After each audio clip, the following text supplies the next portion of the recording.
Hello there. Thank you for tuning in. And this is Tech in Asia and Globalization Partners Virtual Pitch Battle 2022.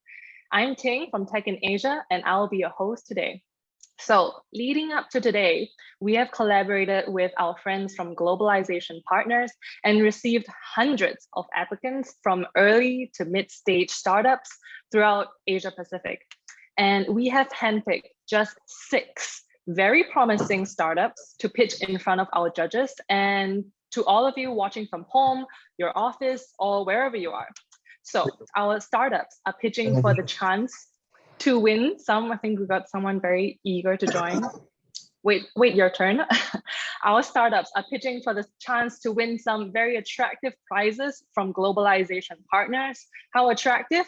The winner today will walk away with 5,000 USD in cash and a runner-up with 2,005 USD. So how do you get this grand winner? What are the rules? So today, each startup will have 5 minutes to present. We will help you keep time and ring a bell when your time is up. So make sure to make use of the full 5 minutes. And if you do overrun, we will brutally cut you off. And right after that, we have another 5 minutes with the judges where we get to ask you some questions on your business or on your pitch. So we've mentioned the judges a lot, and let's welcome them on stage. Today's judges, please welcome Charles Ferguson, APAC General Manager at Globalization Partners, Menka Sajnani, Head of Investor Relations at Asia and Middle East of B Capital Group, and of course, Nicole Lee, Head of Alliances and PE at Asia Pacific at ADP. Welcome, judges. Hello. Hey there. Thanks so much. Very exciting. That's great. Good to have you join us this afternoon. Thank you for being here. So out of all the judges today, Charles, you are a returning judge. This is not your first rodeo. That's right. I had so much fun the first time. I had to come back for more. Yeah, this feels, I don't know, it doesn't feel like the second time. I feel like you've been with us for like ages. So with all this experience that you've gathered over the many pitch battles that you've been a part of, can you please tell us, and especially tell the startups today, what are you hoping to see from today's pitch battle? Sure, that's a great segue. Look, I think the pitch that wins is the one that comes across with passion and authenticity. So, we believe that you can bring the passion and the authenticity to your story, make sure that the business model makes sense, and keep it nice and tight. If you can explain it to a 3 or 4-year-old, you're on the right track. That's right. So imagine all of us are just 3 and 4-year-olds looking at you. No nerves, just shake it off. And I think you're absolutely right. Show the passion. Why you? Why are you solving this problem? Convince us. That's it. Okay, fantastic. Let's get started with the pitch battle.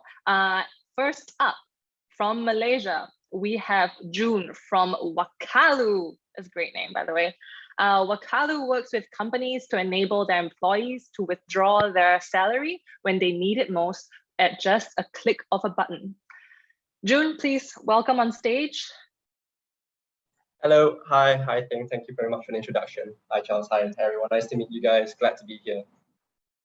Awesome, amazing. So yeah, let's drop off, and then the stage is yours. You ready, Joon?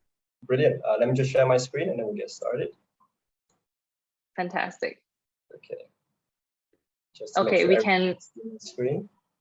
We can see it, and your 5 minutes start now. Okay, great. Well, good afternoon, judges and everyone here today. Today, I'd like to introduce you to Wakalu, where we utilize technology to make any day a payday by providing a service called Earned Salary Access.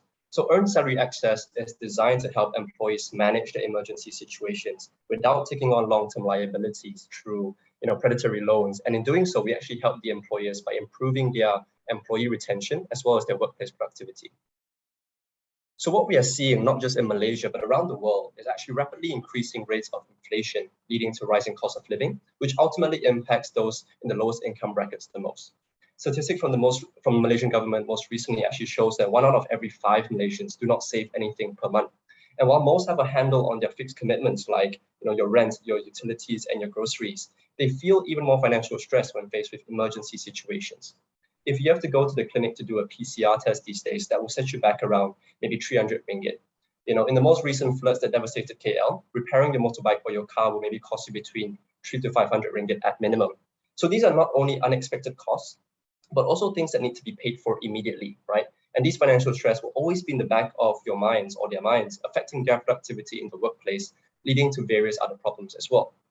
So if we look at the other current options in the market, none of them are actually healthy alternatives without either giving the user some form of financial, physical, or mental liability. Even the most recent relief provided by the government, right, which allowed working citizens to withdraw from their retirement fund, has long-term side effects. Statistics again shows that more than 3 million people were left with less than 1,000 ringgit in their EPF accounts, with no safety net for their future or their retirement. So given these circumstances, our mission is simple. We want to make any day a payday for everyone in Southeast Asia, right? And to visualize how ESA works, here's an example. So if, for example, an employee earns 1,500 ringgit a month, in a 30-day month, they earn 50 ringgit a day. If an employer allows them to withdraw 50% of their earned salary, that employee can maybe withdraw 250 ringgit after working for 10 days, thereby giving them some sort of liquidity to manage their emergency situations, right?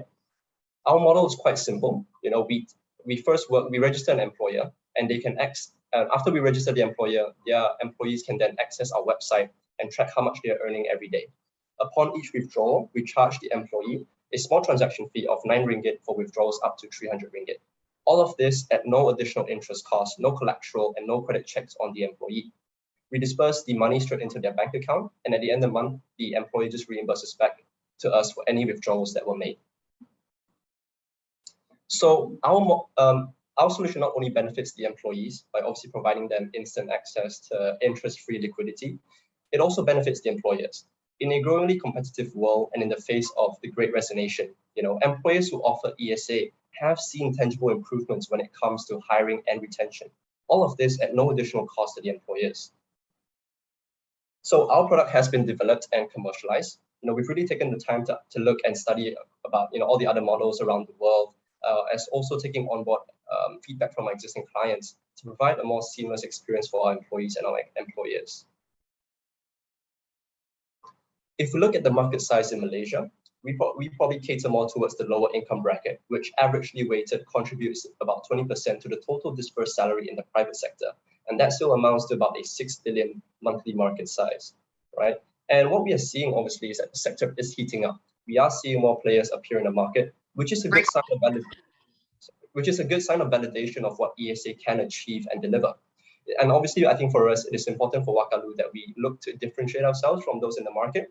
And I think we can pinpoint that across 3 key factors. The first is that we have designed our software to tackle local challenges and ensure that we meet the requirements of our key stakeholders, the employees and the employers. The second thing is, as we have brought on board a few employers, our experience tells us that the key decisions made to utilize ESA usually happens at a senior management or a C-suite level personnel. So instead of hiring, relatively fresh head of sales or head of departments, we have instead focused our work on working with Wakalu ambassadors, tying up partnerships and affiliations with former and current CEOs, associations, which has allowed us to gain more exposure and onboard clients way faster. And ultimately, our first mover advantage. While there have been players in the market for the past 2 years, there isn't a clear market leader yet in this region. And I believe that with our technology and our user acquisition strategy, we are well positioned to be a market leader in the ESA sector. As part of our go-to-market strategy, we see a lot of potential in the manufacturing sector, where the median salary is relatively low and there is a high number of employees per employer, right? And I think also importantly, since it's quite a new space, credibility is quite key, and we intend to identify key flagship companies to work with across the different sectors, hopefully leading to a domino effect as we scale across Malaysia and Southeast Asia. So to wrap, I've spent the past 5 years across various tech startups leading commercial growth and regional expansion. Irene leads our business development activities. She's got extensive experience and connections in the manufacturing space, which has been critical to our early adoption. and Nick is our CTO who leads our technological and product development. So just to wrap it up, we're looking to raise about 2.4 million. All right, sorry, I'll have to wrap you up. Essentially. Okay. Maybe in the questions and the Q&A segment, the judges will ask you what you need to present for that final bit. So let's get on with the Q&A. Shall we start with you, Menka? Yeah, I guess, what has been your strategy with, I guess, what is your pitch to the clients? Why do they want to partner with you? Yeah. So I think, one of the key things, I mean, this is my personal experience as well. When I used to work in an e-commerce warehouse, is that we used to get quite a lot of salary advance requests, right? And when we work in a warehouse, we have a lot of people in the B40 segment. That process itself is quite tedious. You have to sort of give out this week, give out next week. You need to reconcile that. You need to track that. And I think for SMEs that we also do work with, a lot of that problems also stems from their cash flow issues, right? If I have to disperse salary in advance, that affects my ability to drive my business. So I think the pitch depends on the clients that we're meeting with.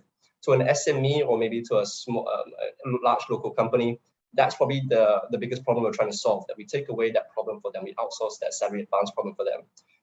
For corporates or maybe listed companies that we work with, this also has ESG credentials. So one of the biggest factors is how do we improve the financial inclusion among their employees, and that seems to be doing the trick as well when we speak to the listed companies.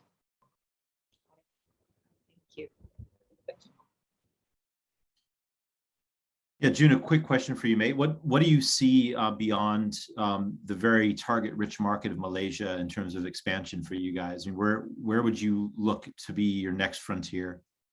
Yeah, so I think for ESA, we actually see that the Southeast Asian demographic has very similar behavior in the B40 segment, in the sort of the lower income bracket segment. I think Indonesia is obviously a very big market. There are two major players there, Weir and Gaji Gesa. But they are predominantly focused in the capital, so Jakarta side. We think that with our focus on the manufacturing side, Medan might be a good market for us. So it's a huge market. I do think there are enough players to go into Indonesia without sort of having a market leader at this stage. But Thailand as well, I think, is a key market for us. It's similar to how we behave, and also has a lot of underbanked people rather than unbanked people in Philippines, which might be a challenge in this case. The underbanked segment is quite large in Thailand, so I think that's something that we can work with. That's great. Thank you. No problem. Thank you, Charles. Yeah, so I have a quick question. Hi, Nicole. Hi. So I'm just wondering, so thank you for sharing, right, when you see the competitive landscape, right? Definitely right now you are the leading technology provider. So I'm just wondering how easily you think your technology can be duplicated. So are you seeing any future potential competitor come into this space? I think that that's definitely something that could happen. It's still very early in this ESA sector. Obviously, the crux for here being having the first mover advantage is that one company can only engage one ESA provider. Having multiple of those exposes you to giving people over withdrawn amounts. So I think in that sense, that is probably why at this stage, as we try to expand across Malaysia, it's quite key to have that advantage. In terms of technological developments, I think this model or ESA first grew popularly in the US, with Daily Pay and Pay Active. But in the US, the HR systems are all quite integrated. Here in Malaysia, and I think in Southeast Asia, it is quite a fragmented market where people use different HR softwares. Some have APIs, some don't, some are closed loop, some are open loop. So we have design levels of customization in our software, which I think gives us a level of barriers to entry in letting us engage and working with different types of employers across the market.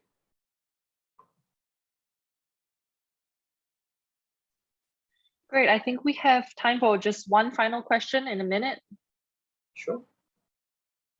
Any other Maybe questions? I'll ask one more for you, Joon. I'm just curious, beyond this sort of wage access kind of application for the stack of technology you're providing, you're going to be holding presumably a significant amount of capital to provide for the financing to the individuals. I'm wondering, particularly as you start to look at some of the SME sectors, have you thought about working capital financing or any of the other aspects of extending the value of what you do to the companies as well?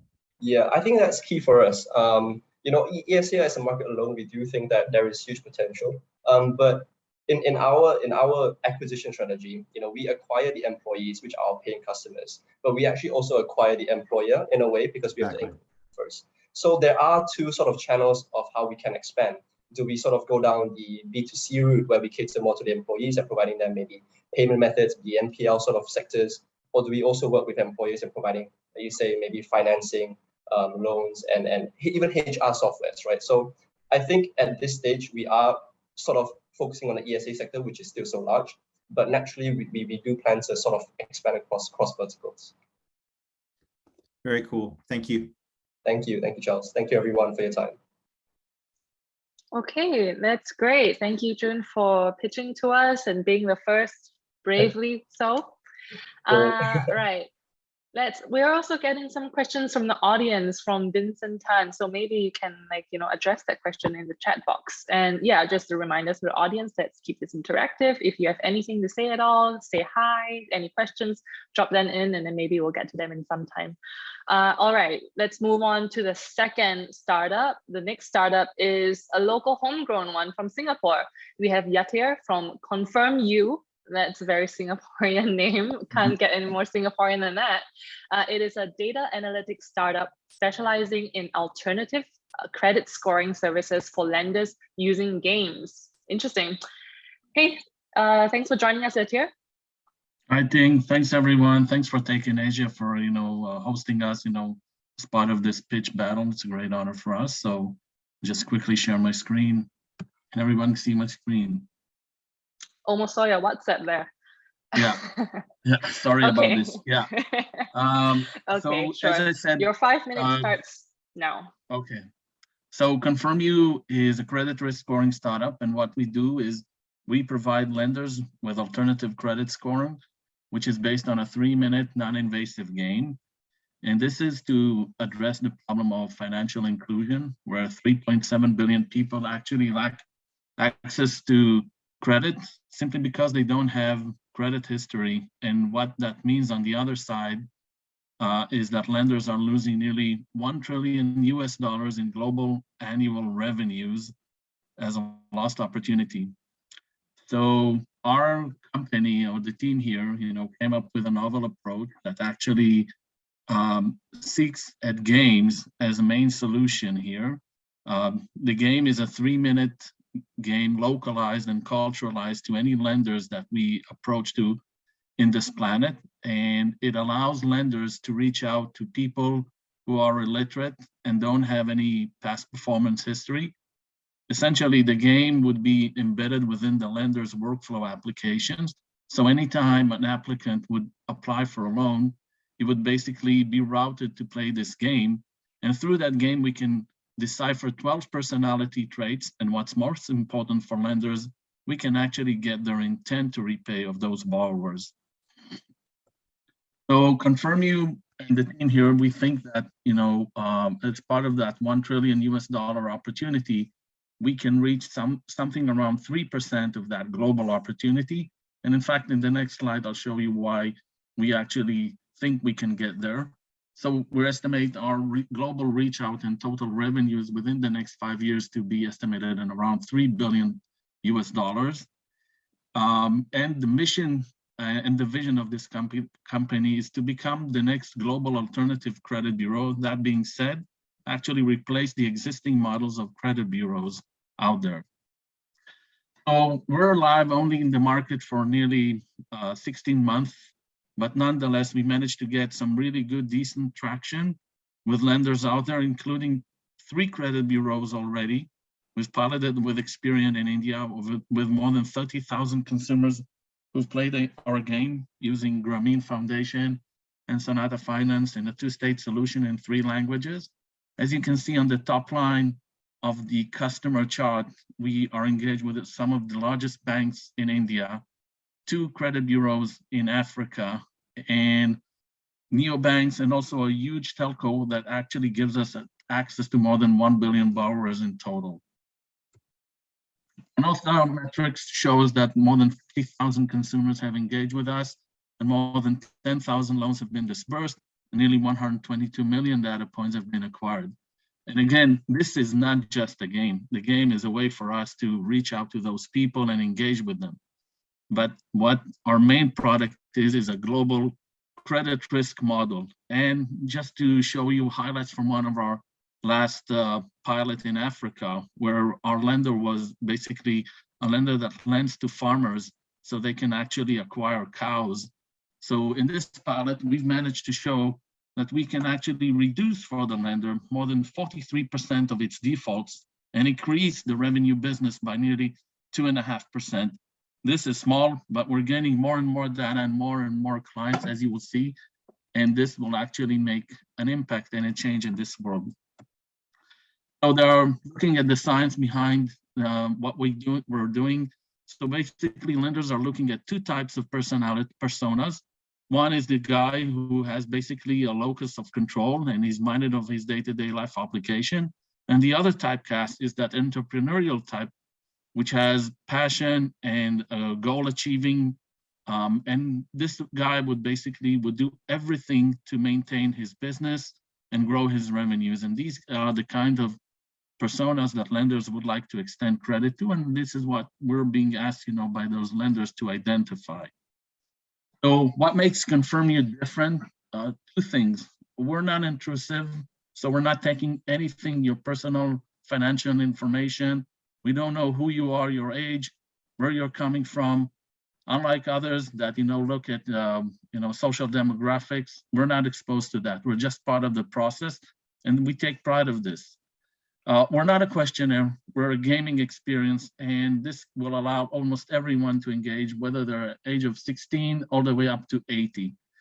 We're not scraping data, and we're not looking at what you have on your mobile data or nor on your Facebook or social media. It's just how you play a game. And literacy is not a requirement. And this is one of the things that's so unique about this product. Just imagine I can take someone who doesn't have any history and make him in 3 minutes credit worthy. How do we make money? So ConfirmU, it's basically pay as you go. We charge the lenders at a monthly volume of how many people have played the game, and we were able to send them back a score. But the lender has to commit to a certain threshold on a monthly basis. Your 5 minutes is unfortunately up. Okay. Almost there. Thank you. Very close. Thank you. Well done. All right, let's get on to Q&A. Judges, this is your time. How about we start with you this time, Nicole?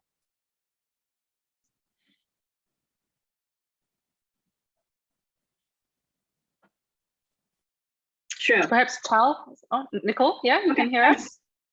Yeah, so I think I do like to understand how do you see a balanced management team here? I'm reading some of those here. So it's, for me, I'm curious. So if that is, you mentioned a few countries. So is your objective? Do you want to use this model for the worldwide? So where are you seeing your targets, international markets in the next 3 years?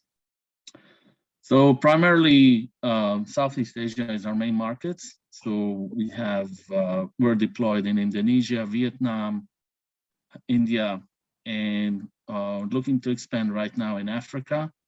We have something around 160 pipeline opportunities on the table across the world, also coming from Latin America, 2 banks in Brazil, 1 in Peru. And we actually are fundraising, so we can grow our sales staff and, address some of those customer opportunities. That's why we're here, basically. But yeah, we're a startup, and we need to know how to, limit our resources and prioritize.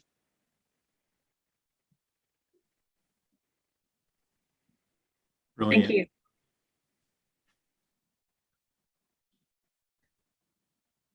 I'll jump in here, Yatir. Thank you so much for the pitch. It was great to see your vision. I can imagine that probably one of the biggest obstacles is, I'm assuming, is the convincing of the lenders to trust the veracity of the psychometric testing and kind of the analysis that comes from it. Can you speak to us for just a moment around kind of what the challenges are in those conversations and kind of how you're building that connective tissue with these lenders? Yeah, so it seems like, nobody wants to be like the first early adopter of this kind of a product. It's hard, man. I mean, but nonetheless, we're now, we're piloting with India's largest private bank. So they've taken the risk and they're actually being committed, and they're even doing this, as part of a paid engagement. So it's not easy, but to crack. But I think the more and more this will be like a herd effect. Like in entrepreneurship, when somebody has a pain problem, he will pay for it, and he will be committed to pay and engage with you on this. That's great. Thank you. Quick question: Is it the same test for everybody? No, different countries, different tests. Different country, different test. Different customer, different test. Different demographic, different test. I mean, in India, for example, it's a huge country. So we have a distinction between the rural and the urban. And even with that, we have like sub-segments like, rural versus urban. And the rural, we also divide it to agricultural lending, which is quite popular over there. Okay. Excellent. Yeah, I mean, I can see a whole litany of different ways that you could scale the application of this type of profiling to a whole host of, ancillary or adjacent sorts of application. Have you guys thought about that in terms of different ways that you could scale this beyond the lender lendee? Yeah, so like 5, adjacent, fields that we're looking at: insurtech, wealth tech, crypto. We're also being approached on, to do this on the crypto space, HR tech, marketing tech. We have a huge pipeline, of products to develop on this. Well, it's great to see somebody trying to rattle the cage of the traditional credit bureau, because that's one of those places that needs to get shaken up a little bit, man. Not easy, yeah. Thank you so much, Yatir. Thank you. Thank you. Thank you for. Thank you very much. All right, let's go on to our third startup. Next startup we have is Boltay Huroof from Pakistan. How amazing is that we have applicants from Pakistan? They are a ad tech startup that translates Urdu to Braille to help blind people during their education. We have Hafiz, is that right? There he is. Hafiz. Yeah, hello. How are you? Good to see you. Welcome, Thanks. Hafiz. All right, do you want to go ahead and share your screen? So your 5 minutes begins now. Hi, my name is Umer Farooq, and our startup name is Boltay Huroof. Boltay Huroof startup, we started this startup after seeing some problems in education of blind students. And the major problem we saw that they are lack of Braille books in school. And when we researched about that, the major reason behind that was international software do not work correctly for regional languages translation into Braille. And the manual process takes almost 6 months for blind children to make a book, and sometimes even their hands get injured by making manual Braille books with the slates. And second problem was that the conventional Braille books is not easily readable by sighted parents and teachers. They need to learn first Braille to read. And third problem, which we understood in our journey, was that the blind children do not have the idea about how many legs are there in cat, in dogs, how is the fish, what is the difference between a height difference between different animals and the man. So we researched about this, and according to British Council report, there are almost 2 million blind people in only Pakistan and 8.5 visually impaired, and 40 million blind population and 285 visually impaired across the globe are present. And in Pakistan only, more than 90% blind students cannot complete their education due to unavailability of Braille books, and more than 90%, more than 70% are unemployed. And this is going to cost our economy only in Pakistan more than 3 billion. we actually started our journey by making software translations of a software that will convert all the text on regional languages and international languages into Braille within 6 seconds. This will create the automatic process of making Braille books, and this will be a very major breakthrough in their education. Then for second problem, you can see that the left hand side there is conventional Braille print, and right hand side you can see Braille Boltay Huroof output. The right hand side book, not only a blind person can see, but only the person who has sight can also read. This will create the way for inclusive education. That would be one of the biggest breakthrough in education. And not only second problem we solved, but also we have made Braille tactile graphics in our software. You not only a sighted person can see this picture, but also visually impaired person can sense these graphics. If you can see, there's Braille graphics, and this is our inclusive Braille book document concept. We are working right now with one bank, and we recently signed the contract, and we are making inclusive Braille banking form for financial.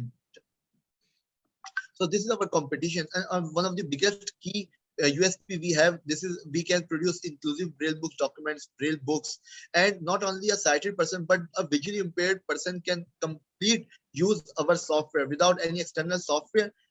We had visually impaired person since day one in our startup. So we made it complete accessibility features.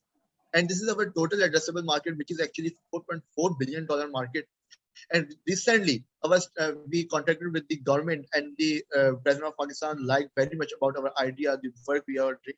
So we had the soft launch on 13 November recently with the President of Pakistan of our soft launch of our startup. And in last week, we were invited in Dubai Expo 2020, and this is the Princess of UAE, Sheikh Hind Al-Qasmi, who appreciated our work, and we represented our work there. They also very interested in our work. This is our traction of last 6 months. We recently made a good pilot project successfully with the National Book Foundation Pakistan and Pakistan Disabled Foundation, and signed the contract with a standard charter of $25,000 contract to convert their banking forms. And this is the launch on November. On December, we had another launch with Chief Minister, and recently in March we had a presentation with the Princess UAE Sheikh Al Qasmi. And last, actually, I was in UAE. This is our alliances. This is our team, and Adil Ahmed is the first Pakistani visually made computer scientist who is in our team. And this is me, Umer Farooq, CEO. This is Sabir, CTO, and this is Arish. This is our advisory board. We have some renowned people from industry and government sector in our advisory board.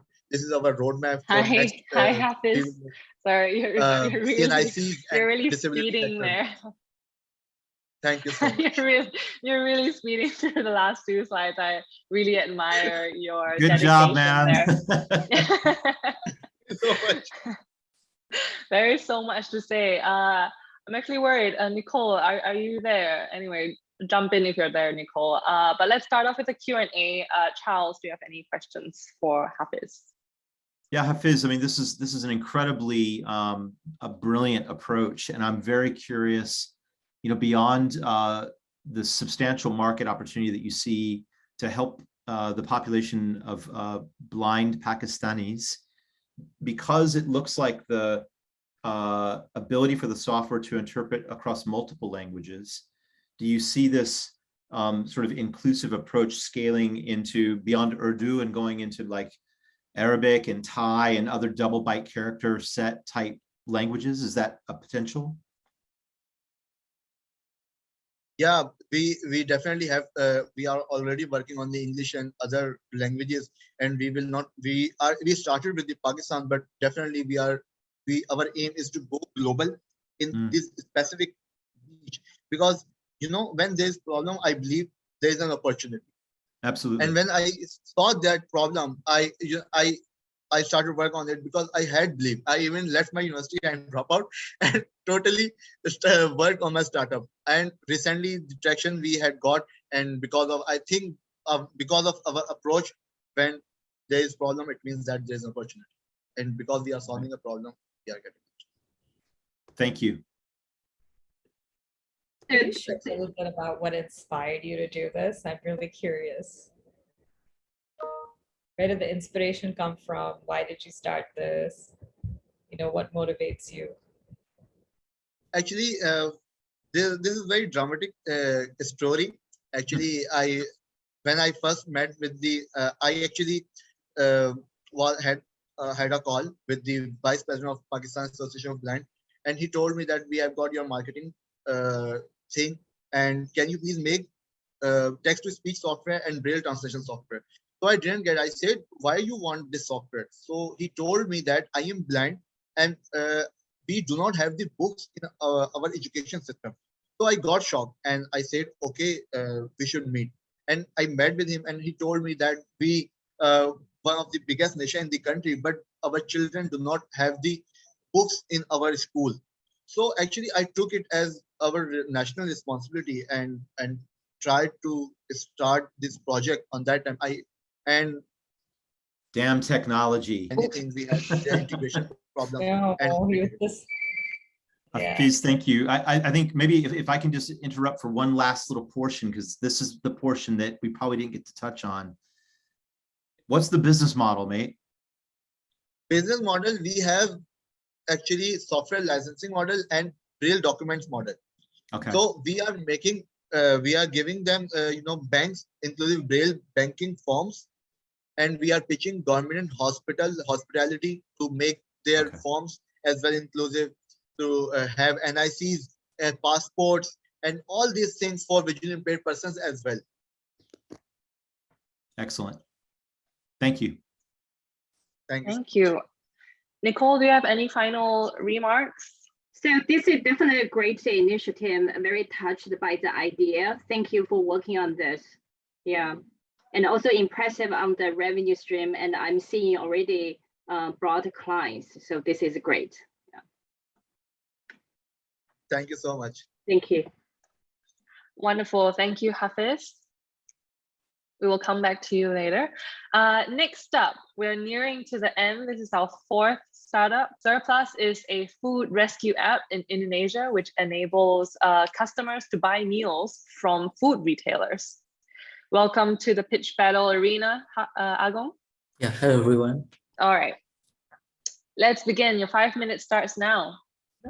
Hello everyone, my name is Agung Saputra. I'm the CEO and founder of Surplus. So we're a social enterprise that focus on B2C, and we're trying to tackle food waste and food loss issues in Indonesia.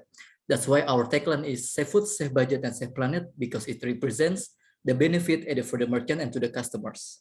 And here's the problem that we want to get the answer. Despite the worst overpopulation in Indonesia, there's a problem about the food wastage too. That's why we are afraid that in 2030, there's going to be poverty and criminality in Indonesian citizen. And according to the data, around 23 to 48 million ton food is wasted every year in Indonesia. It's equal to the financial loss around $39 billion per year. And that's why Indonesia is devoted as the second food waster in the world after Saudi Arabia. And yeah, we were thinking that how if we can create a win-win solution ecosystem to this massive problem. That's why we come up with this idea, Surplus. So Surplus is a marketplace for MSMEs, hotels, and farms to sell their overstock and imperfect products at the window time to the customer with whole price. Maybe you are familiar with clearance sale or closing our discount scheme. So it's the same. And it's a really win-win solution for both parties, because for the customers, they can eat great food while saving 50% budget and contribute to the environment. And for the merchants, they can reach new customer, earn extra income, reduce disposal costs, and become a green restaurant at the same time. And if you're wondering about the market size, it's really huge, because for the total addressable market is around $940 billion according to the financial loss of food waste and loss in the world per year. And because we are the pioneer in this industry in Indonesia, so our market share projection is still more than 50%. And yeah, even though we are the first mover in Indonesia, but we have many direct competitor in overseas, but we have created a high barrier to entry for them by providing delivery services, and we provided the stock management feature, and we use the public engagement as our strong value among the communities in Indonesia. And if you're wondering about the business model, so we take 12.3 to 22.3% margin from merchant revenue, and we charge $0.14 as platform fee from customer per transactions. And yeah, we just launched the app in April 2021, and less than 1 year, we got 25K apps download without the marketing team.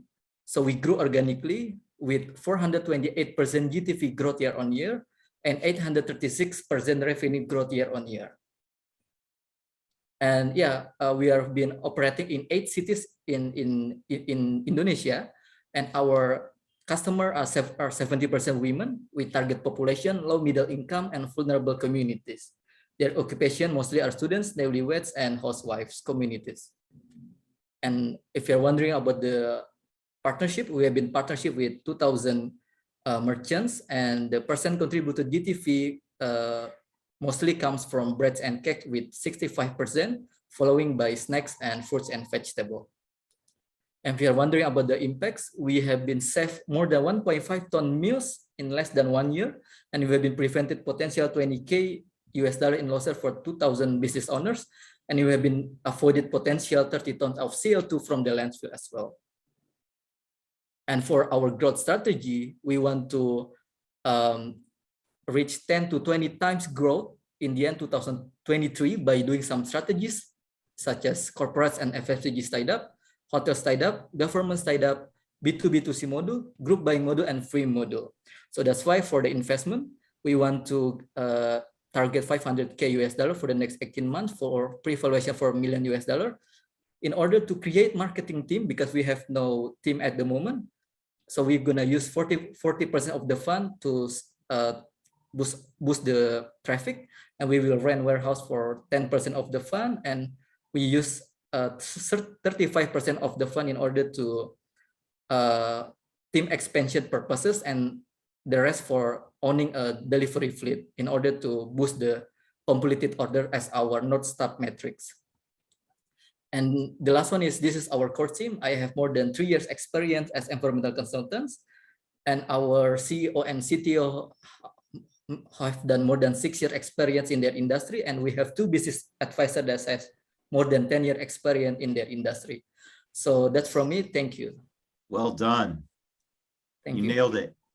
Thank you. Nailed the time.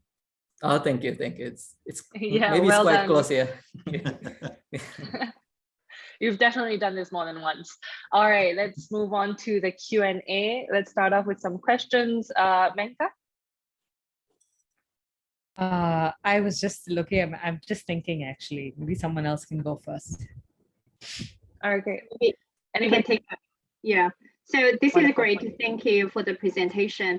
I'm curious, are you seeing this could potentially replicate this model into other countries? Like, do you think you can scale this up to other countries, in either in ASEAN, also potentially in other international markets? Yeah, of course. We can expand to, we can scale up to other countries, because for the total addressable markets, it's really huge. It's a globally major problem. So we can expand or scale up to the another countries. Like this is the overseas company that has some business model that operate in their areas, their countries, like in Singapore, UK, USA, and so on. So yeah, we can compete with them if we can scale up our business model to another country, because it's a really huge and major globally problem. So yeah. Thank you. It sounds like the real sort of challenge to getting scale for the business model is, on the one hand, logistics and coordination, and on the other hand, it's really human capital. It's people. to get involved. It sounds like the platform is fairly robust and fairly scalable, but the inputs are going to be the challenge. Have you thought about how you can potentially use partnerships to get your scale without having to make capital investments? Yeah, of course. So this is the slide that I've been hidden. So we talk to the governments and they support our movement, they support our business model, and yeah, we've been partnership with them. Like we do the exclusive partnership, like in Jakarta Food Smart City and others area with Food Smart City. So they will enforce their MSMEs and Horeca to join our movement. And cool. And like this one, so yeah, we just come as the trainer and training how to use the Surplus app for their MSMEs and Horeca. And at the moment, we're gonna have an agreement with the Ministry of Tourism and Ministry of the MSMEs in order to scale up this program to Indonesia Food Smart City. So every MSMEs and Horeca can going sustainable business practices. Yeah. Yeah, I like how you wove the UN sustainable goal cards into your deck. I think that's very compelling. Well done. Yeah, this one. Thank you so much. Yeah. What is the biggest challenge? If you want to be, the market leader, you want to be number one. What do you see as your biggest challenge, and how are you working to address that? Yeah, the biggest challenge is the awareness of the food waste in Indonesia is not so high as the other countries, because there's Indonesia is having lack of food waste regulation at the moment. So that's why we need to educate the supply side. We need to educate the merchant side in order to join our movement, because 2,000 merchant is not a big number for us. So that's why for the customer side we have no problem with the numbers, but for the supply side we have to do the door-to-door approach, and they keep rejecting us. But as long as we grow and then they shifting their behavior, they rejoin us as the partner, because we have customer pressure and we got support from the government. So hopefully our movement can influence the governments, and many partnership can come, because due to the regulation, or maybe there's a policy in the near future. Yeah. That's great. Thank you so much, Agung, for answering those questions so clearly. Stay safe. That's surplus. Thank you. And on to our, fifth startup, and coming from India this time, let's invite Gaurav from Auditly onto stage. Now, Auditly is an enterprise scale SaaS application enabling businesses of all sizes to digitize and automate the entire lifecycle of quality, safety, and compliance processes. Welcome to the stage, Gaurav. Hi everyone. My name is Gaurav. Hey, welcome. Okay, great. I see you have your screen shared. You're ready to go. Yeah, I won't stop you. 5 minutes starts now. Thank you so much. Hi everyone, my name is Gaurav. I'm from Auditly. So Auditly is a B2B SaaS offering which digitize and automate the entire quality, compliance, health and safety industry. Now, quality, compliance, health and safety industry is huge. And because of non-digitization, non-automation, there are a lot of lives which are lost. There are a lot of incidents which happens, and companies have to shell out billions of dollars for that. So we are bringing a platform, a SaaS platform, which can digitize and automate the entire quality, compliance, health and safety industry. Now, what is the problem? The problem is that the entire ecosystem, which is reporting, incident management, inspections, auditing, corrective action, training and tasks, repair and maintenance, supplier management, visitor management, risk, license, assets, everything every company has to manage. It's a mandatory for them. But what happens is they do it manually. Because of the manual work, there are losses. There is man-hours wastage, there's loss of quality, there is unsafe work environment, and yes, there's a loss of productivity, because of which the lives are lost, and the companies have to shell out billions of dollars to manage all those things. Now we're bringing this platform to digitize and automate everything. So what do we offer? So we offer digital audits and inspections, which can digitize forms and reportings, digital repair and maintenance using mobile applications and iPad, QHSE reporting and management, which is incident management, hazards, observation. You can digitally record it, investigate it, And lastly, digitizing the training, action plans, and analytics so that you can take informed decisions. In the future, we're also going to, once we have the funding in place, we'll have the licenses, assets, documentations, safety insurances, sensors, and risk and supplier management so that we can complete the entire ecosystem of health and safety, quality, and compliance. So the product is available on iOS application, iPad, Android, online, and we offer out-of-the-box integrations with the global players like Okta, Tableau, Snowflake, SAP, Salesforce, PMS, Opera, you name the company. We have integrations with these kind of companies so that the data can seamlessly flow between one company to other company. The market size is close to $15 billion only for digital inspections and audits, and we are targeting approximately $100 million in revenue in the next 2 years. Our competition matrix, so we have competition around the world, but we don't have any direct competition because we are the first movers advantage in this particular industry. We have competition only digitizing small part of the system. No one is digitizing the entire ecosystem, which is the biggest challenge. And we're the first one to digitize the entire ecosystem. Why? Because everything is automatically interconnected. We have global contracts around the world. We are working globally with companies like WeWork, MG Motors, TV, one of the biggest companies in the world. They're using our platform to digitize and automate the entire inspections, audits, quality, and compliance for their buildings, for their hotels, for their clients around the world. So these are some of the global contracts around the world, what we have in place currently. Some more we're in advanced talks to close, which is Shell, Sodexo, like in Malaysia, Sodexo using for managing entire buildings, so entire facilities for all their clients. Currently being used in 55 plus countries, half a million inspections, 1,000 plus, 10,000 plus action plans, 1,000 plus templates, and currently it's available in 11 different languages around the world.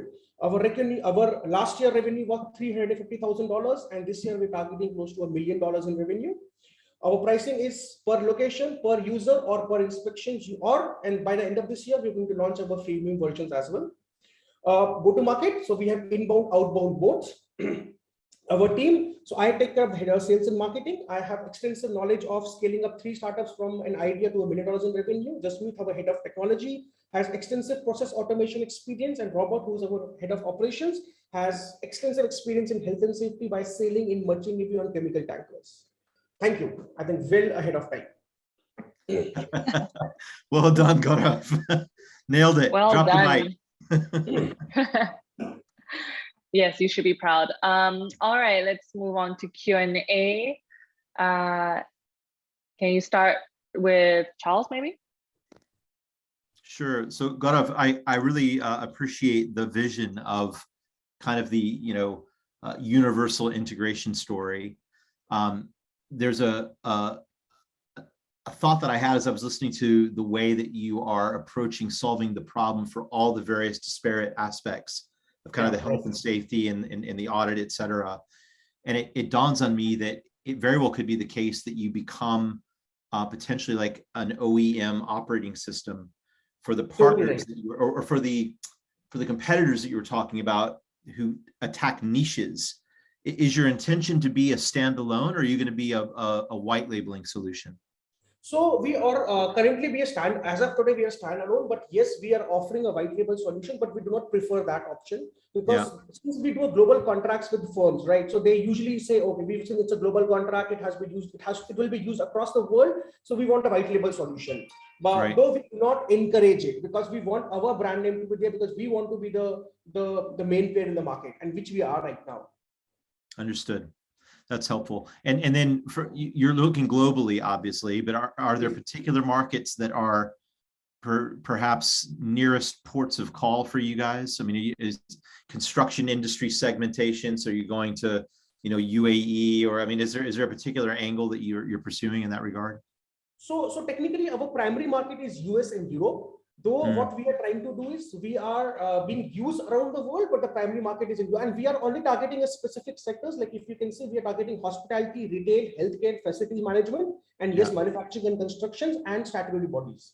These are target segment as of today, and in the coming years, I've hidden the slide. We are going to, the major market is oil and gas and the shipping industry, where Robert and Jasmeet comes in. But for that, we have to make a lot of changes in our system because of the regulatory requirements, because you need to have a separate device and all that thing. But that is in the next 2 to 3 years.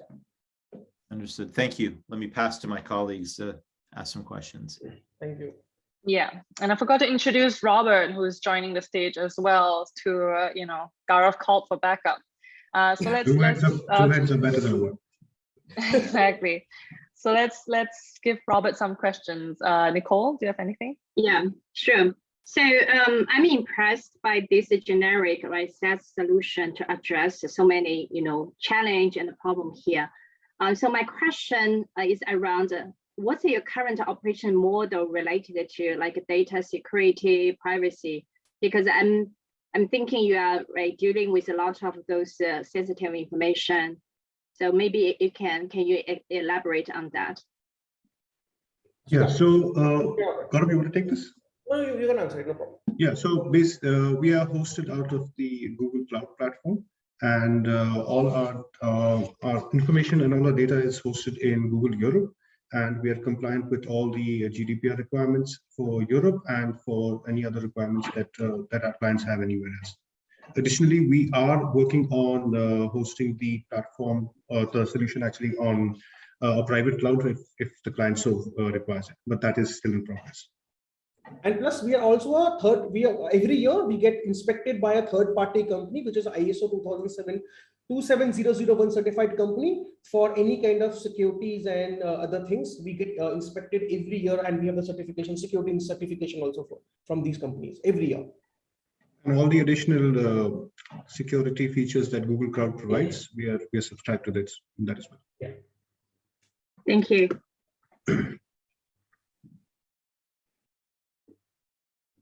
We have time for another question. Menka, would you like to jump in? Sure. I guess my question is, where are you seeing the highest traction? It's in US. As of today, the highest traction is in US technically, because you can see most of the brands are from US and Europe itself, because that is the primary market is US and Europe. Just to add on to what Gaurav said, if you don't mind me jumping in. See, the markets, there are two reasons why the European and the US market is a little attractive for us right now. One is that it is matured to the whole SaaS subscription model. Secondly, we are more in the must-to-have category rather than the good-to-have category. So, especially in India, and point the finger at us first, that out here, regulatory compliance is easily subverted. So everybody uses us as a tool that is, it's good to have. But where you have the regulatory hammer over your head, those are the markets that we've got the best traction from. Any particular industries within these markets? So the hospitality and the F&B. Yeah, hospitality. Sorry. Yeah. Okay, thank you. All right, thank you, Gaurav, and thank you, Robert, for joining us. Well done. All right, we have come a long way. We have listened to 5 startups, and we just have one more to go. So please welcome a final startup today from Singapore, Daphne from Bluente. Bluente, like fluent? I'm guessing. It is a language app focused on providing professionals relevant communication skills. Daphne, did I pronounce your startup right? Yes, that's right. We are called Bluente. Nice. Yeah. Welcome, Great. Daphne. Thank you. All right, you want to go ahead and share your screen? Okay, great. We can see the colors very bright. All right, go ahead. Your 5 minutes starts now. Hi, everyone. My name is Daphne, CEO and co-founder at Bluente. We help professionals achieve business language proficiency to connect with one another more effectively. In my previous role at Bain, I had a client who could only speak in Chinese. And I remember asking him this, 您能解释中国的生意市场的价值链吗? And his response was, sorry, I don't understand what you're saying. And at that point, I panicked. Despite spending time Google translating all the key technical terms in preparation for this meeting, those were just not the key terms that industry professionals use.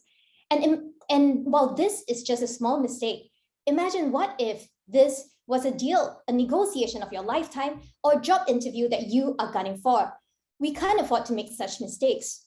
Not being business proficient has mounted a huge barrier, and this is precisely why we have seen more than $65 billion in trade loss annually due to deficient language skills.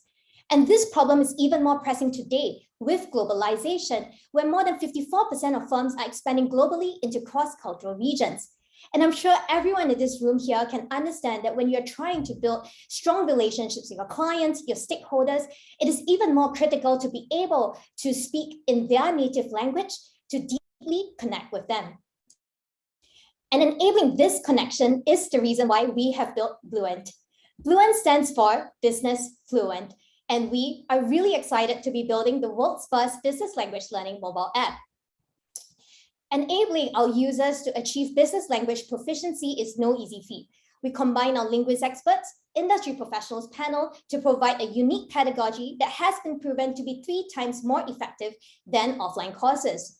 And unlike most of the language learning apps out there in the market today, Bluent focuses on advanced language learning courses in the areas such as sales, negotiations, and as we know, the business world is always evolving. So we're always at the forefront to teach new age terms such as Zoom linguistics, ESG, cryptocurrency.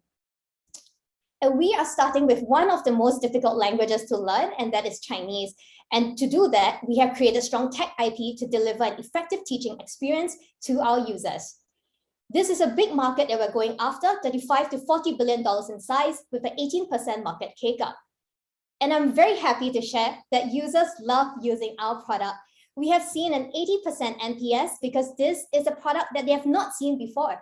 And our users are individuals coming from companies such as banks, Goldman Sachs, JP Morgan, tech companies, LinkedIn, Amazon. And the reason why we're able to draw users from such companies to use our product is a testament to the need for Bluent in the market today to deliver effective business language learning such that they are able to clinch business deals.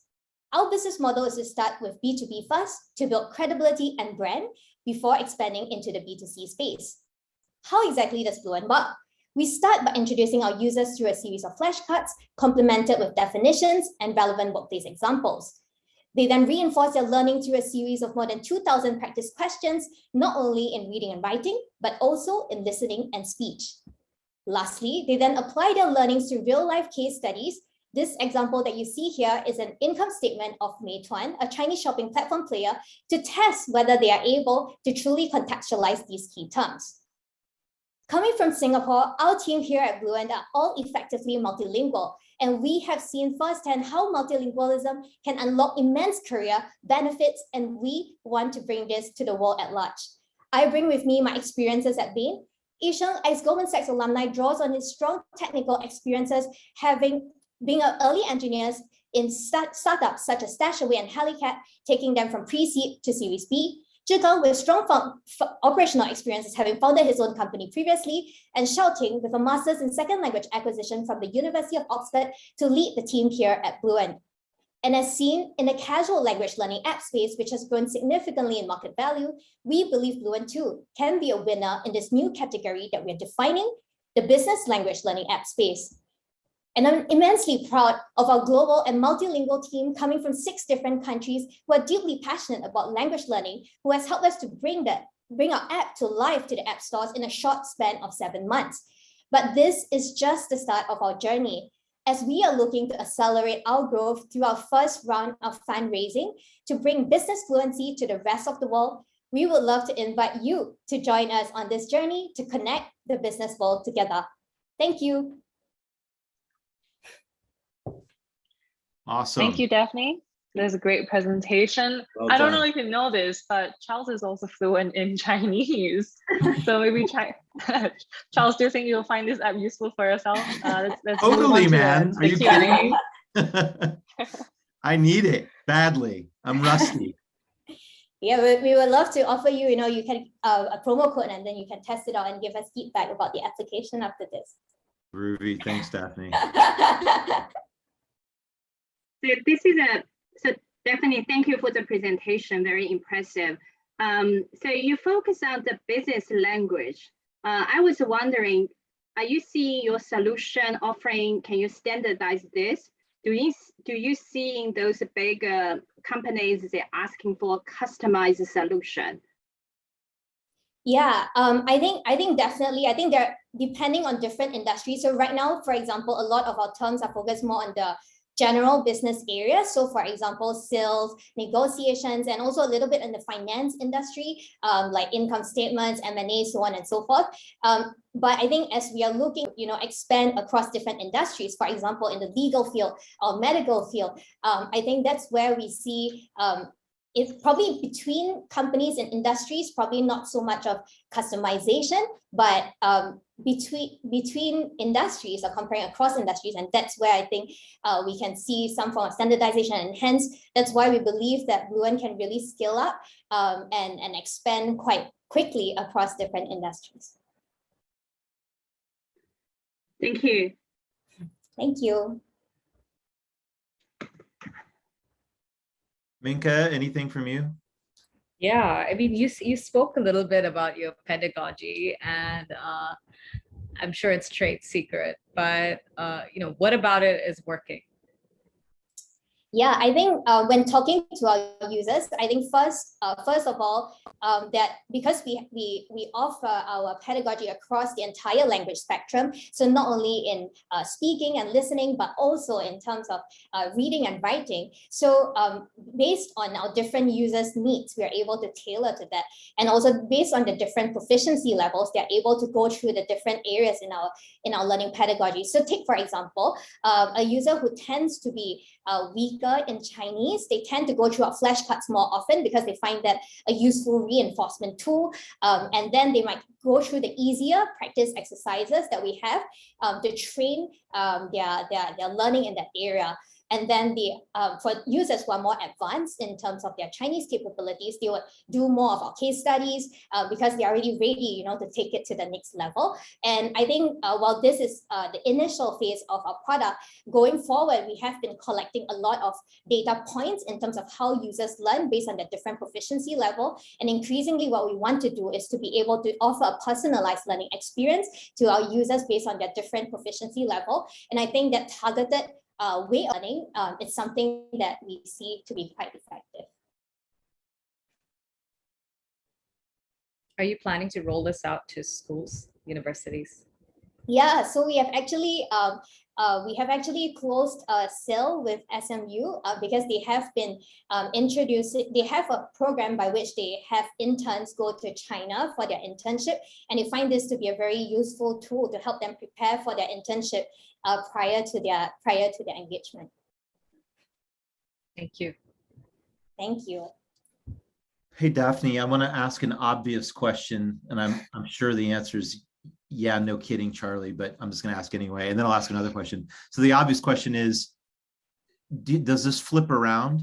Meaning, if I'm a Chinese executive and I want to make sure that my English is appropriately current, can I flip the pedagogy around so that I'm able to study in a similar fashion?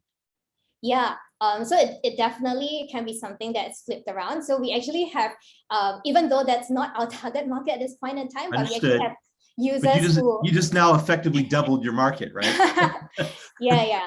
Definitely. So I think the other part of it is also that when we are creating the content for our application, we actually contextualize it to the language. So for example, for individuals who are learning Chinese, then we contextualize the case studies to, Chinese players and things like that. Yep. But if they are looking to learn English, then potentially the case studies that we offer might have to be tweaked a little, but definitely it's a very easy switch in terms of English to Chinese and Chinese to English. And we'll definitely see the scale up, as you've rightly pointed out, in terms of the market.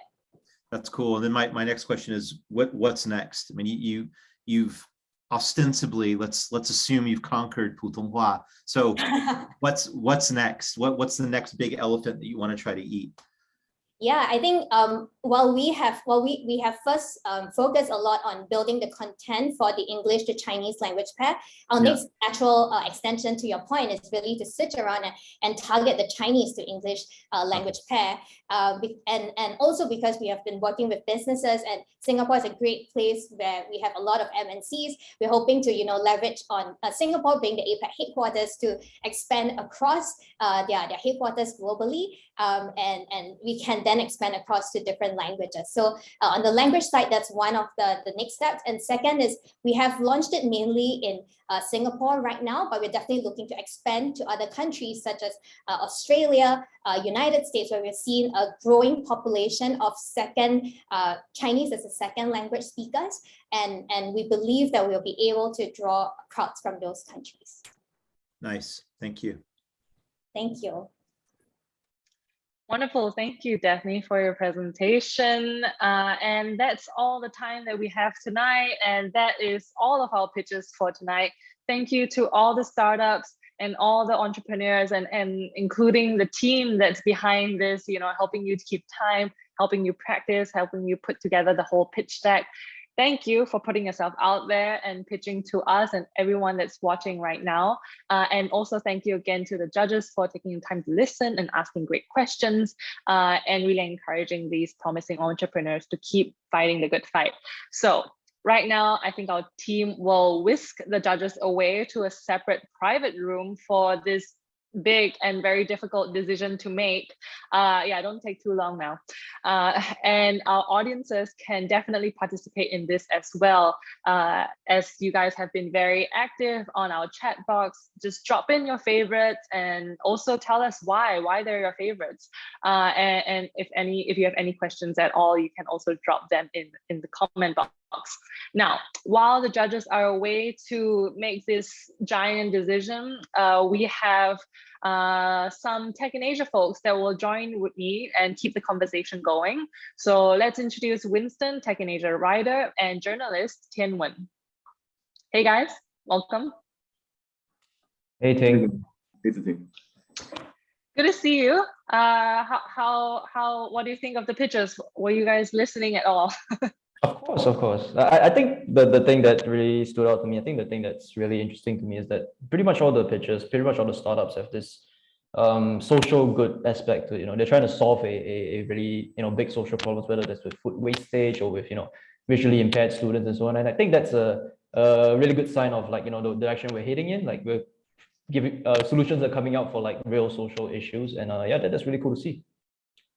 Yeah, I love that. I think our previous pitch battle, if I can remember, it was ESG themed, and this time it was more open for everyone. But turns out everyone who joined, they all have this angle to them, and it is great to see all these startups kind of fixing the world's issue and then trying to partner up with the government to make real change.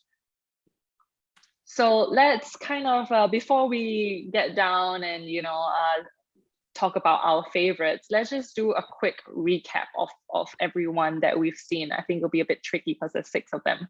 But maybe let's just start off with Bluente, since it's the most recent one. Tianwen, are you business proficient in Chinese? Oh, no, definitely not. I think Bluente's solution is really interesting. The focus on business language is interesting for sure. I think it's the first time I've heard a language app focus on that category. And it sounds really useful, definitely, for someone like me, trying to get up to speed with Chinese. Yeah, definitely. I think we all have our basics done, and then now we can skip right to the advanced. Instead of going to Duolingo and then learning how to say the colors. But yeah, I think what I believe it was Nicole that said, she was asking for customized solutions. I think that is interesting, and that's I think the obvious way that they can go is to flip it from Chinese to English, but then to customize it to not just finance, but maybe science. That's really difficult. Yeah, no, I mean, business language. I mean, I'm someone who's learning another language. I'm learning Japanese, and it's a whole different thing. It's a whole different ball game when it's talking about day-to-day conversation versus business conversations, right? So I think, I mean, it's an interesting solution that you're presenting here. It will be quite interesting.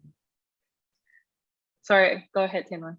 Yeah, I do have a slightly different take actually. So regardless of whether it's casual language learning or business language learning, it's still a language learning app ultimately, right? And I think what it really boils down to is getting the learners to sort of stick with it and put in the necessary effort to sort of make progress within the app. But what if Bluent were to flip things over? What if they focus instead of business language learning, right, to teach people the language of business instead? So if they go on the full-on business end of things, if they host like conferences focusing on business, all sorts of things business instead of just language, I think there's a lot of potential there that you have to explore as well. Yeah. You're listening there, Bluent team? Okay, I think on kind of the same note in like language and translation, Boltay Huroof, hope I'm pronouncing that the company right. That's really interesting. Like I think in first glance you might think that it's quite narrow. Just in Pakistan, visually impaired. What do you think of that? Well, I mean, to me at first, like the issues that visually impaired people might face with education, that's kind of obvious. But like they did mention that point about how like even the people around them who are trying to help them, parents and like guardians, siblings, and so on, they also have difficulty doing so because they can't read Braille. They have to learn Braille themselves. And I think like that's something that they're approaching, that they're thinking about, that I think is really important as well. It didn't occur to me. Maybe it's obvious, but it didn't occur to me. And yeah, I mean, this will open up like a whole bunch of opportunities for a whole bunch of people. And yeah, I think it's a good idea as well. Do you have any thoughts on their growth? Yeah, so I think for one, they talked about how the global population of blind people is 40 million, right? And it's a rather small market, to be frank. And it's not just translation services that Boltay Huroof will compete with. You're talking about other companies whose goods and services also serve the visually impaired. So it's a pretty crowded space in a very small form. At the same time, I'm also wondering for the blind people who are accustomed to a certain way of doing things, right? How difficult is it for them to sort of switch systems? So on the Braille translated document in front of things, I don't think there's any issue. But if you're talking about a brand new software subscription where the process to getting the Braille that you want is different, right? Would it be a source of friction for blind people to get used to it? Yeah, definitely something to think about. I think there are a lot of questions coming in on the chat box, which is really nice to see. So if the startups are still here, please go ahead and answer them. I think you're the best person to answer all of the questions of our audiences. And then, okay, let's go straight to the first presentation, Wakalu. From Malaysia. So I really do, I love where they're going with. This is Farooq from Boltay, Huroof. Hi, Yatir. I think you can just reply them on the chat just by typing. Yeah.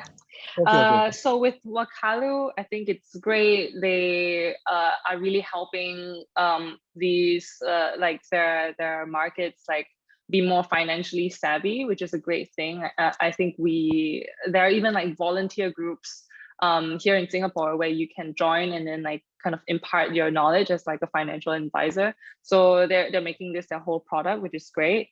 Yeah, what do you guys think of Wakalu?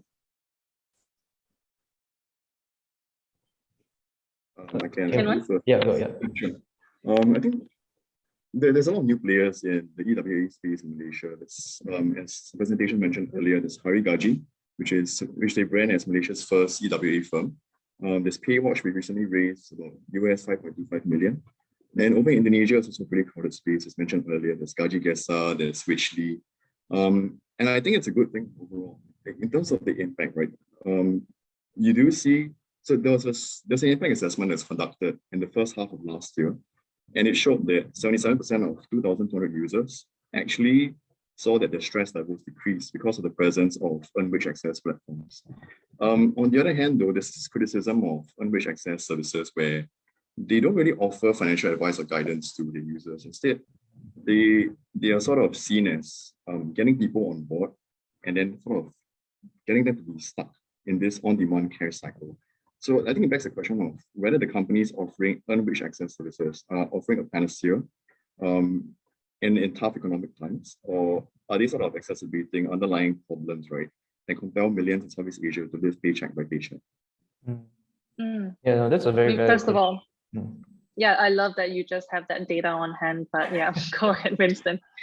No, I'm just like, it's a similar thing, not to take it away from the industry, but also similar to like BNPL, right, where we're like we are making things a bit more accessible, but without adequate education on the part of the firms on to their users, right, it can maybe lead to some unintended consequences, as what Tianwen brought up. Yeah, I think so. Mm-hmm. So they're based in Malaysia, and it makes sense that they're starting off in Penang and KL. But putting all that aside, and from all the research that you guys have done on this space, which market do you think is like the most interesting to enter right now? That's a good question. I haven't really done much into this. Timo, do you have a? I'll say Indonesia. Indonesia, because of the trends that we're seeing in the country right now, it's also the largest consumer market in Southeast Asia. I think by virtue of that one fact. Yeah. Okay, great. Yeah, and that's what they said. They are venturing into Indonesia. So great direction there. Okay, let's go on to surplus. I love that they're targeting food wastage, and it's a surprise to me that the awareness in food wastage is not that big in Indonesia. And I also noted that their merchants from the bakeries, like breads and cakes, are the biggest wastage there. And I've worked in a bakery when I was in school, and the wastage is abysmal. It's horrifying. So I do like what they're doing. What do you think of their business model? How can they get more merchants involved in this and all that? I guess it starts with I think it was also brought up in the presentation. It starts with better awareness of this as being an issue, because for many of us, we don't think so much about the food that we eat. If we overorder, we overeat, and so on and so forth. We don't know about it we don't think about it as a problem, right? But it is obviously an issue, and I'd love to hear why bakeries are so bad with waste. So you can let me know about that later. But yeah, no, I mean, for a country that big as well, right? I think there's a massive opportunity there for to help with the food waste problem.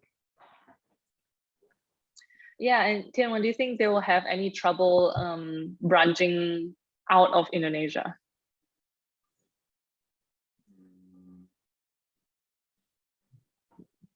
I'll say the space is pretty competitive right now. From the presentation, it's clear that there are some strong players that are already present here in Southeast Asia.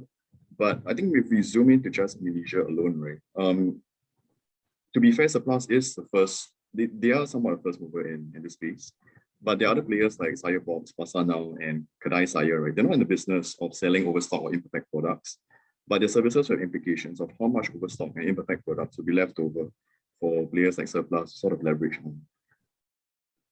And what about? I think they are on the restaurant side of things. What do you think about the grocery side of things? Because there's a lot of wastage from groceries as well. Or is it a completely different product? What do you think? So for the presentation, they mentioned that they're targeting largely hotels and farms on the marketplace platform, right? And I'm just wondering, is the demand for their service right now largely due to COVID and the ongoing supply chain crisis? And if these two things were to die down, right, would we see a dip in overstock and imperfect products, or would Surplus make it happen even post these two crises? Yeah, that is interesting. And I'm sure it's really hard to convince hotels and restaurants to be like, hey, can you give away your products at a discounted rate? They would hold on to that to the very last minute, and then it's expired. So I think, again, the awareness bit is very important.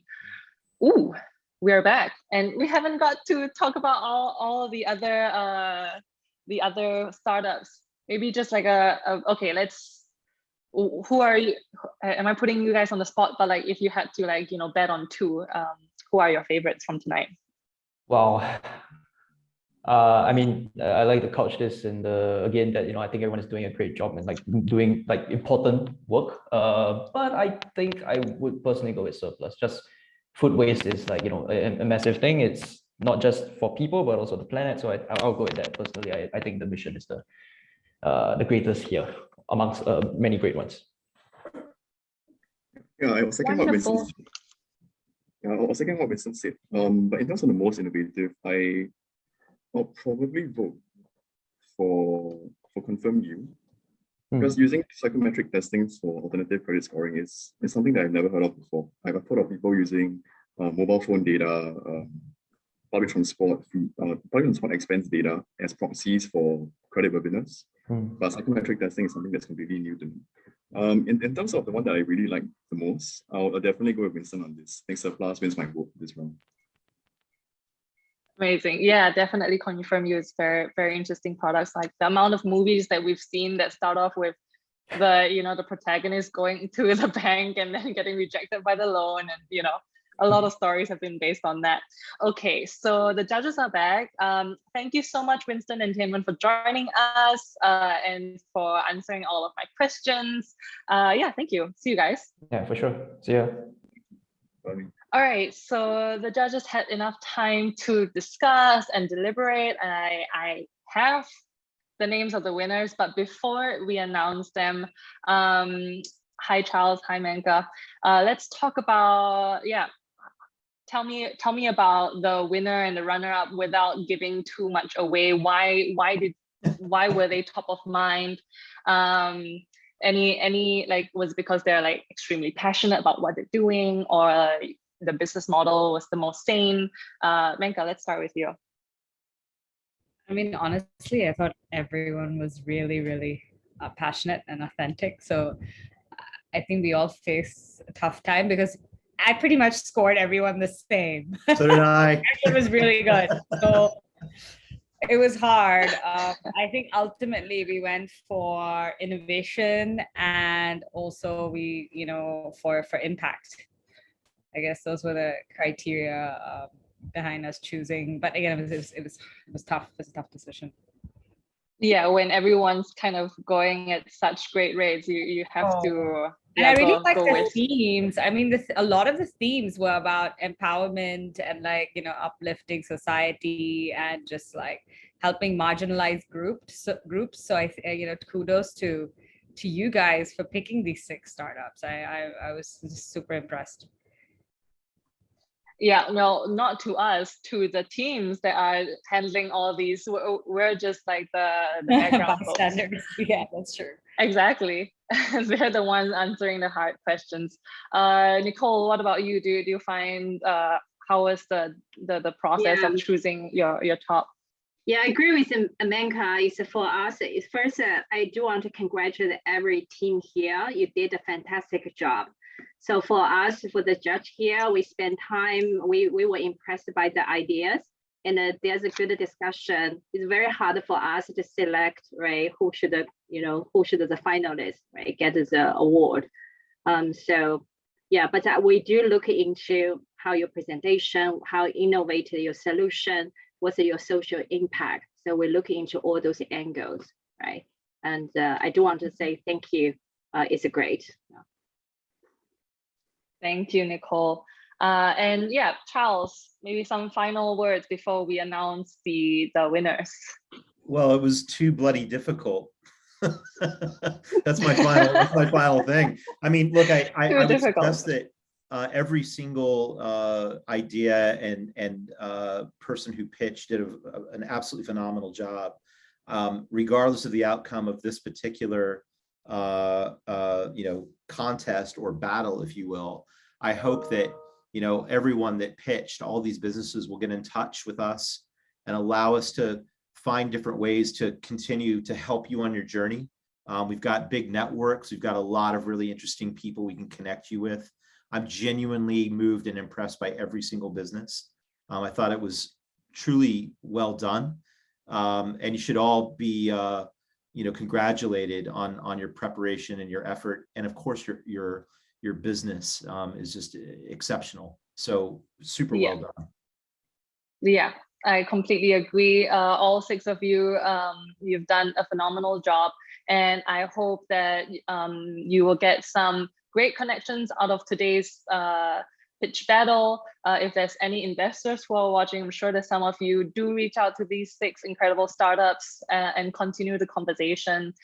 So yeah, thank you once again to Charles, to Manka, to Nicole. And now a quick recap of what's at stake here.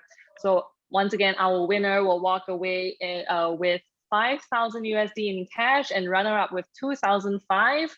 All right, I've stalled enough. Okay, drum roll, please. And the runner-up of Tech in Asia and Globalization Partners Virtual Pitch Battle 2022 is Boltay Huroof. Congratulations, Hafiz, well done. Well done, Boltay Huroof. Congratulations. Well done, okay. And I'll just announce the winner first before we welcome everyone on stage. So the moment we've been waiting for, the winner of today's pitch battle is ConfirmU. Congratulations. Hooray. Well done. Thank you so much. Congratulations, Hafiz and Yatir. Brilliant work. Thank you. Very well done. All right, yeah, Yatir, come on stage. Show us your celebratory dance. Thank you, really. Yes. Yeah, thank you so much. Thank you so much. We are very glad. We are very glad that we have got the award. So much for us. Outstanding. Very well done, gentlemen. Super difficult to choose, and you guys stood out. So well done. Yeah. Thank you so much. Maybe just before we end off. Okay, fabulous. Thank you so much. Maybe before we end off, like let's talk a little bit about ConfirmU, our winner here. So how did they stand out from the crowd? Charles? Look, it was the innovative approach to leveraging something like the psychometric testing and profiling, and the way it's being applied. The impact that this is going to have from a social point of view is just simply phenomenal. And we could see the ways and means by which it could scale into a whole litany of other adjacent industries, and found that it was so unique that that's really what crystallized the win for us. Was we looked at investability, we looked at business model, we looked at innovation, we looked at the general pitch and the clarity of the pitch as criteria. And certainly from a business model, investability, and innovation point of view, it was rock solid. So it was a standout for us. Yeah, wonderful. It is great. Like, they have taken on this huge issue and, high risk, and sometimes it pays off. Absolutely. Okay, thank you to the judges, and thank you to all 6 startups. Congratulations again to ConfirmU. Congratulations to Boltay Huroof. And yeah, of course, thank you to the audience who has been sticking by us and watching this whole thing. Of course, you can get the recording sometime in the next few days. Yeah, thank you for joining us, and thank you for tuning in. We'll see you next time.